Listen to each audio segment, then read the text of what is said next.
रुको जरा। আমার বইনের আইছে তাই 1 কেজি মাংস আনছি দেইকা তোমার আর সহ্য নাই তোমার বইনের গো ফোন কইরা দাওয়াত দেনছো। না ভাবি ভাই তো আমাকে ফোন করে দাওয়াত দেয় নাই। বুঝছি ভাই বোনে গো কিনা বাহানা অন্য আমি দিশা পাই। এই ও কি না কি মনে করে আইছে তার নাই খবর, তুই আগে চিল্লা গেছত। তাহলে কও ননদ কি মনে কইরা আইছো? ভাই তুমি তো জানোই ভাই এবার 3 লাখ টাকা খরচ করে বিদেশ গেছে। তারপরে কদিন ধরে বাবুর অসুখ, ডাক্তারের কাছে নিয়ে গেছি।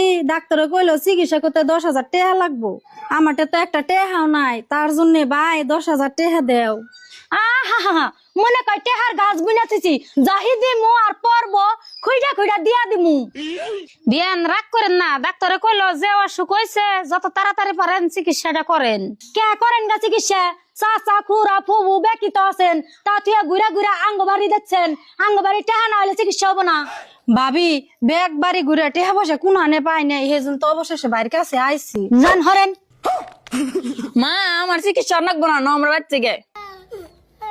এই রাশিদা ঘুরাই। কে যাবে নিচে যাই ঘুরাইবো কে? ঘুরাইবো কেন? ঘুরাইবো কে?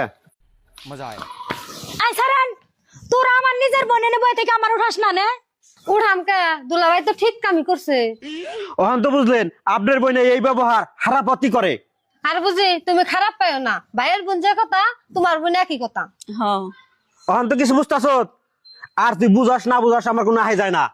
এই যে বাইকনার অসুখ টেহা লাগে 10,000, আমি 50,000 দিলাম, তাও শক্ত করে চিকিৎসা করবি যা। বুঝি আগে যাইয়েন না, যা হয়েছে অগিনা নিয়ে আর মন খারাপ করবে না। নন যাই রান দি তার বাদে খাইয়া যাবেন। এখন খাওয়ার সময় নাই, যাই গে বাবুর নে ডাক্তারখানায় যাম। भाई बड़ धन रक्तेर बाधन